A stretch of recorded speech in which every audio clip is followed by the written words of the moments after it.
उद्धव का साथ छोड़ अजीत के साथ जाएंगे शरद पवार। चाचा भतीजे में खत्म होगी तकरार। महाराष्ट्र के सियासी भूचाल के बीच की सबसे बड़ी खबर।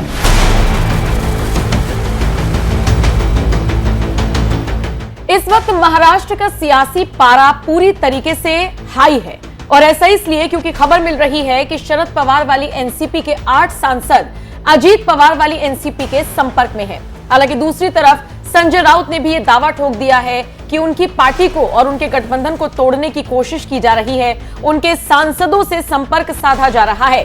हालांकि इन सब के बीच कयास लगाए जा रहे हैं कि कहीं से कोई गठबंधन टूटे या ना टूटे, लेकिन चाचा भतीजे की तकरार खत्म हो सकती है। क्या अजीत पवार और शरद पवार एक साथ आएंगे?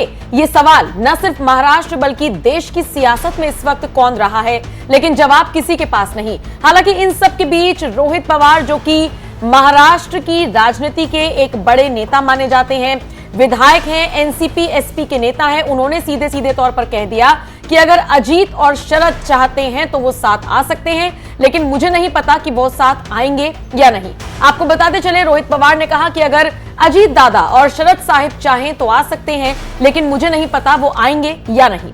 उन्होंने आगे कहा, इसमें कोई संदेह नहीं कि उन्होंने हमारे सांसदों से संपर्क किया, लेकिन किसी ने भी जवाब नहीं दिया। सभी सांसद शरद पवार के साथ मजबूती से खड़े हैं और वो सभी जानते हैं कि उन्हें किन परिस्थितियों में चुना गया है। लोगों ने उन पर भरोसा दिखाया है और वो कहीं नहीं जाएंगे।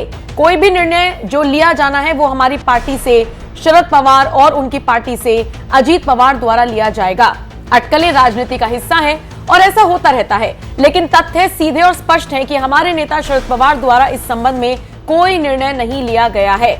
दूसरी तरफ आपको बता दें, जितेंद्र आव्हाड का भी बयान सामने आया है, जिसमें उन्होंने कहा है कि मैं पुष्टि कर सकता हूं कि हमारे सांसदों को पिता और बेटी को छोड़ने का प्रस्ताव मिल रहा है। पिता और बेटी यानी कि शरद पवार और सुप्रिया सुले फिर दूसरे खेमे में शामिल हो जाएं। एक मौके पर वो कहते हैं कि शरद पवार उनके भगवान हैं और फिर वो ऐसी रणनीति खेल रही हैं। मुझे पूरा भरोसा है कि मेरी पार्टी के सांसदों पर वो कहीं नहीं जा रही हैं। पवार साहब ने पहले ही स्पष्ट कर दिया था कि वो कहीं नहीं जा रहे और पार्टी में शामिल नहीं होंगे। इसी के साथ उन्होंने ये भी साफ कर दिया कि एनडीए के साथ ही नियंत्रण में रहे, चाहे चंद्रबाबू नायडू हो या नीतीश कुमार हो, वो कंट्रोल में रहे।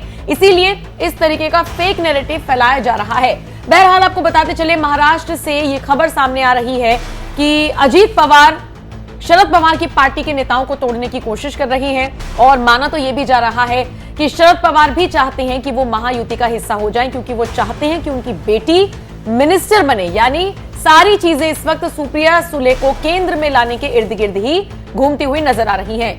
महाराष्ट्र की सियासत से जुड़ी जो भी बड़ी खबर आएगी सबसे पहले आप तक पहुंचाएंगे। लेकिन फिलहाल क्या आपको लगता है कि अजीत पवार के साथ आ जाएंगे शरद पवार? चाचा भतीजे की तकरार खत्म हो जाएगी? कमेंट सेक्शन में अपनी राय हमें जरूर दीजिएगा।